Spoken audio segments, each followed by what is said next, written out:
Magandang araw mga kaibigan. Bigyan natin ng reaction, opinion itong Facebook reel posted by Ram Moto. Sabi niya dito, nagkagulo na ang fuel subsidy distribution sa Caloocan. Hindi naging maayos ang kanilang pamamalakad. Nahihirapan na mga rider at driver na maaksyonan po ito. Kaya dito, klarong-klaro, ang mga drivers, riders, sumisigaw, Duterte! Duterte! Grabe. O, ito.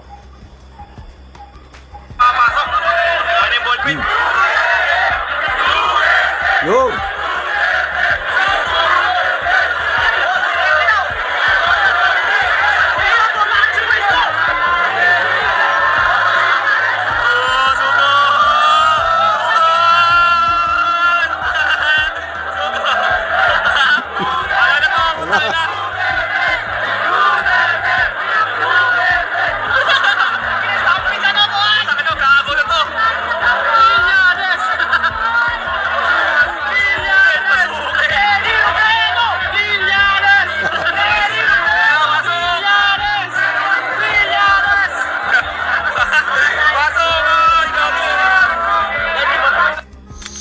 Sabay, sabay.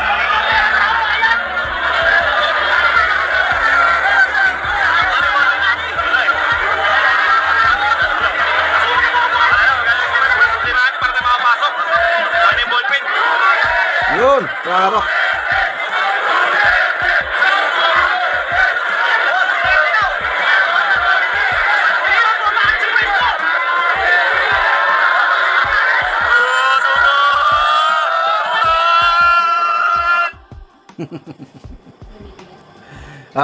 Kahapon, I think sa Quezon City, mga tricycle drivers naman nagreklamo. Mayroong naipublish na pangalan nila. Nung nagpunta na doon, biglang nawalang mga pangalan. Grabe, no? Ginagawang ghost drivers ang ano. Malayong malayo nung panahon ni Tatay Digong. Di ba, pandemic yun? Napakaayos ang sistema noon eh. Ang iba pa nga, ang malala ko, yung ayuda, ipasok na lang sa bank account or sa GCash. Kung nagawa nung panahon ni Tatay Digong, bakit hindi nila magawa ngayon? So, it speaks of leadership. Kung ang namumuno, walang malasakit, bahala na kayo. Nako, yan na. Nagkakagulo niyan kasi nga, kung mayroong mga interest na laking pera kasi yan, yung 5,000 per driver. Makapagsingit lang sila ng, kung libo-libo yung bibigyan. Kapag singit sila ng 100 nga driver na pangalan na sila na lang gumawa. Ay di, ilan na yun? 5,000 times 500,000 na ba yun? Bakit Duterte ang isinisigaw ng mga drivers? Maalala nila siguro, panahon ni Tatay Digong, na maayos ang sistema panahon ni Tatay Digong. Maalala nila nung pandemic na i-repatriate yung mga libo-libong OFWs na wala ng trabaho all over the world yan, ha? Hindi lang Middle East. Kasi global crisis. Ang kalaban, hindi mo makikita. Bigla kang matamaan, patay ka. Panahon ni Tatay Digong, recorded in history, more than 600,000 OFWs were successfully repatriated. I think nagsimula May of 2020. Kasi nagsimula ang lockdown March, April, May, yan na, simula na. Hanggang mga June or July of 2021, 600,000 plus successfully repatriated to 30 administration.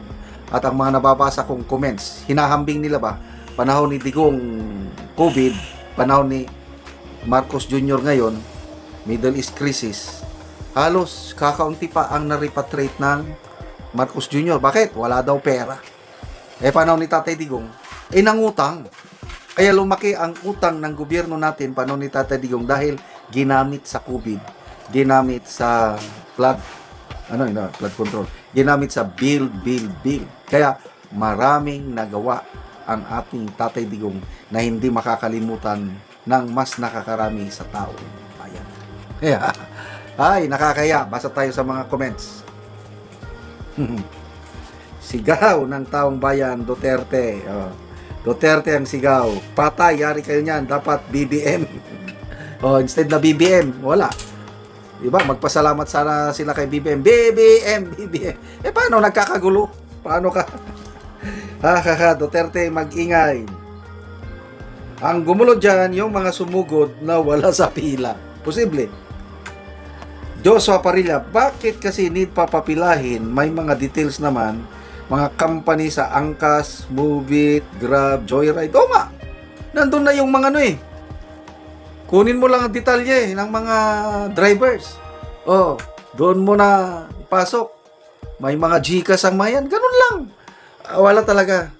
Nasa sistema lang, pamamalakad. Mahinang-mahina ang administrasyon ngayon kumpara sa panahon ni Tatay Digong. Kaya nakakamiss po ang ating Tatay Digong, yung kanyang style, sistema. Malayong-malayo itong BBM na magtiis na lang tayo hanggang 2028.